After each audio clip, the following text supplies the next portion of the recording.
Welcome everyone to the game between Ethan Vaz and Alisher Suleymenov in the 7th round of the Chola Chess tournament happening in Chennai. We have the Petrov on the board and Ethan snatches the pawn on e5. Now the score line in this tournament right now is Ethan Vaz is on 3.5 points out of 6, while Suleymenov has a full point lead over the field with 4.5 out of 6. He takes the pawn on e4. You might remember Alisher Suleymenov as the one who had beaten Magnus Carlsen at the Qatar Masters 2023. Knight comes out to c3. And now you can take the knight, take, pawn takes, opening up the bishop here. The other bishop is also opened. Black goes bishop to e7. And now Ethan brings his bishop out to f4. For Ethan to have any chances of becoming a grandmaster, he needs to win 3 games out of 3 rounds. Not at all easy. He picks up the pen and gives it to his opponent. Knight c6, both players well prepared. Generally the plan is queen d2 and long castle here. Ethan is going for it. He goes queen d2 and Alisher now brings his bishop out to f5.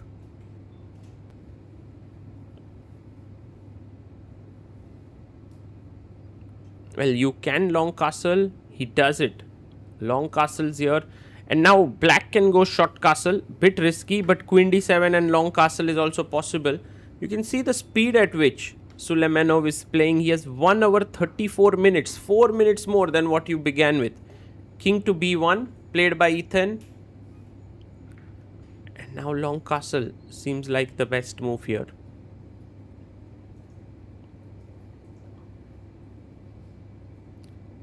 No, he plays pawn to a6, which is logical because if you had long castled here, maybe there is some bishop b5 business that he is not happy about. So a6 stops it.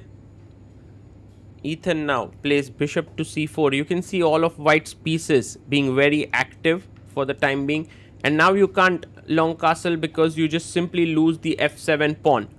So you have to defend this pawn on f7. And he goes bishop e6, offering a trade.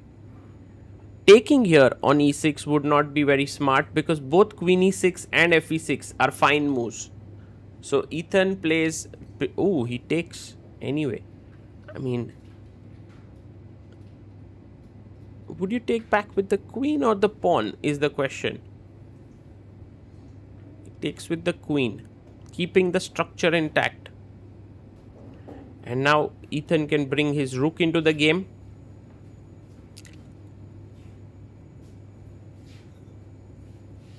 The only issue, of course, is that here black cannot be stopped from castling. Like, you move the queen away now and the knight already defends it. So come what may, I'm going to short castle or long castle next move. The king is not going to be in the center. Bishop g5 played. And I think long castle is the safest move here. But Alisher goes the other way. He short castles here. And he asks Ethan, okay, show me what you got here. Can you attack me? Ethan says, let's go. h4 on the board. And if you take here, then I can take with the h-pawn. Queen f4, rook h1. Could be dangerous. So rook fe8 played. A good move. Putting the rook on the open file. Rook g1. The kind of move you must make if you want to win the game, yeah? Rook g1 definitely does not fit into the vibe here. Queen g4 played by Suleymenov, saying that, sorry, you can't get in g4. You know, somehow rook g1 does remind me a little bit of Ghosh. A move that the engines do not like. By the way, knight h2 played to attack the queen. Bishop takes bishop. And now h takes g5. And maybe just queen e2, offering a trade of queens. An endgame would be completely fine here for Alisher as black queen f4 played. Ethan wants to keep the queens on the board. He has 43 minutes. Suleymenov has 1 hour 12 minutes. Keeping an eye here. The knight can jump. White's position does have potential. Rook e4. Beautiful move. He's playing so well here. And now maybe queen f5, queen g3, 2 moves possible. He plays his queen to g3. And maybe rook a e8. Well, he goes b5 and that's a mistake. But it's not so easy to find what was the best move for black actually. You know what the best move was? Queen b5 to e5. Okay, that's just maybe too tough. f3 played. Ethan now getting the better position. Attacks the rook. The rook has to move away. Rook e6 maybe.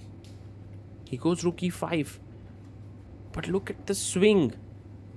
The swing in the evaluation. Now rook h1.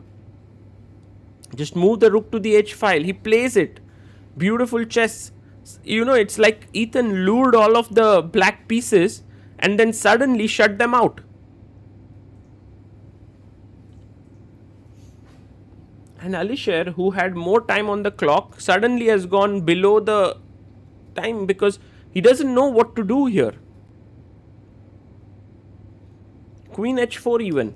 Defending the pawn so that knight g4 can come. And then attacking on h7.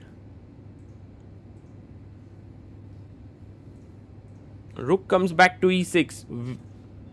But what about knight g4? How do you protect this pawn? It's insane.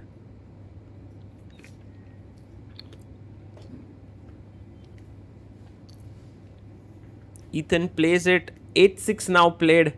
Well, he had to run with his king here. But somehow h6. That was also bad. Now g takes h6. He just takes it. g6 played to keep the position closed. And of course Ethan feels it that he can win this game now. He plays rook d e1, attacking the queen and the rook on e6. And from Ethan's body language you can clearly sense that he is going to win this.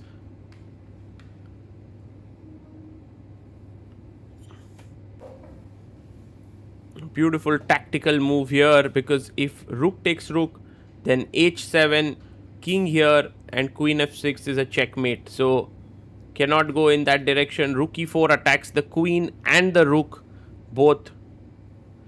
He plays g5 now. What to do? I mean, if you move your queen away to c5, I'll simply take and move in with my queen, have h7. So plays g5, queen takes g5, check. Rook g6. And there are so many different ways in which you can finish off the game. Maybe the easiest one is to take on d8, queen takes d8, so that after knight takes d8 there is knight f6 check, and he resigns here. King moves, let's say for example here h7, king here, and rook e8 is game over. And I mean, you can even start directly with rook e8, but then king h7 is very strong. So knight f6 is just very accurate. And now h7. You could start with h7, king h8, and now rook e8. So that's also winning. And if king f8, you can make a queen. So many different ways to win. But after queen takes d8, Ethan scores a win. He's now on 4.5 points out of 7. He's caught up with Suleymenov in the tournament. He needs 2 out of 2 to score his final GM norm. Can he make that happen?